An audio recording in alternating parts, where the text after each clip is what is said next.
Hello friends, कायना kitchen में आपका एक बार फिर से स्वागत है। आज मेरे घर कच्चे केले आए हुए हैं, तो मैं इसका कच्चे केले का देखिए एक नई डिश बनाने जा रही हूँ। और देखिए अब मैं क्या बनाती हूँ इसको। तो मैं इसको पहले केले को छील लूँगी। ये मैंने केले छील लिए। देखिए अब मैं इसके पीसेस कर लूँगी, थोड़े मोटे मोटे करूँगी।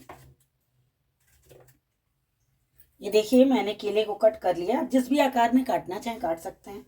अब ये मैंने डाला धनिया पाउडर, और ये डाला गरम मसाला, ये डाला हल्दी पाउडर, काश्मीरी मिर्च पाउडर, थोड़ा सा नमक, और अब ये डाला नींबू का रस, और ये डाला कॉर्नफ्लोर।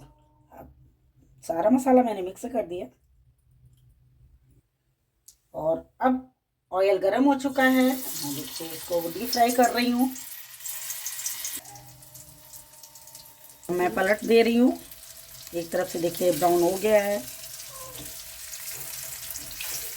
ये अब ब्राउन हो चुका है। अब मैं इसको निकाल दे रही हूँ। अब दूसरे केलों के पीस के डाल को फ्राई कर लूँगी ऐसे ही। ये देखिए सारे पीसेस मैंने डीप फ्राई कर लिए हैं। और अब मैं मसाले तैयार कर ले रही हूँ। तो ये मैंने डाला प्याज कट कर लिया, और ये डाले टमाटर, एक टमाटर लिया है, एक प्याज लिया मैंने। ये डाला नारियल का बुरादा। अब मैं सब ग्राइंड कर लूँगी। अब मैंने ऐसे ही कढ़ाई में देखिए ऑयल है ही है। अब मैं इसमें डाल रही हूँ लहसुन मिर्च अदरक का पेस्ट।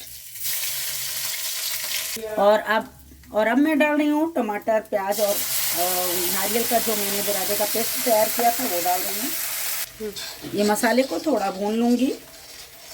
और अब इसमें डाला भुना जीरा पाउडर, हल्दी पाउडर, लाल मिर्च पाउडर।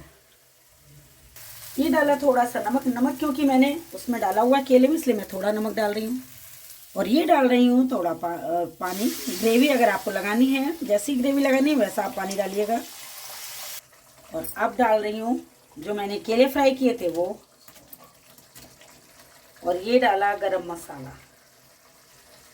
फ्रेंड्स, केले की सब्जी बनकर बिल्कुल रेडी है। आप मेरे चैनल को सब्सक्राइब जरूर कर दिएगा अगर नहीं किया है। और ये मैं डाल रही हूँ हरा धनिया, इससे मैं गार्निश कर दे रही हूँ। और आप मुझे इंस्टाग्राम और एफबी पे फॉलो नहीं कर रहे हैं तो फॉलो करना शुरू कर दीजिए। बहुत ही टेस्टी बन के सब्जी तैयार हुई है फ्रेंड्स, बहुत ही टेस्टी सब्जी बनकर तैयार हुई है। ये देखिए, आप इसको एक बार कमेंट्स कर ज़रूर बताइएगा। और आपके प्यारे प्यारे कमेंट्स मुझे बहुत अच्छे लगते हैं फ्रेंड्स, मेरे हौसला अफजाई करते हैं। और मैं फिर मिलती हूँ अगले डिश के साथ। Thank you so much friends. ये देखिए सब्जी बनकर बिल्कुल रेडी है। और मैंने इसको पराठे के साथ खाने के लिए बनाया है। आप रोटी के साथ भी खा सकते हैं। और अगर आपको चावल के साथ खाना है तो आप जो है थोड़ी ग्रेवी बढ़ा सकते हैं। फिर मैं मिलती हूँ अगली डिश के साथ। Thank you so much.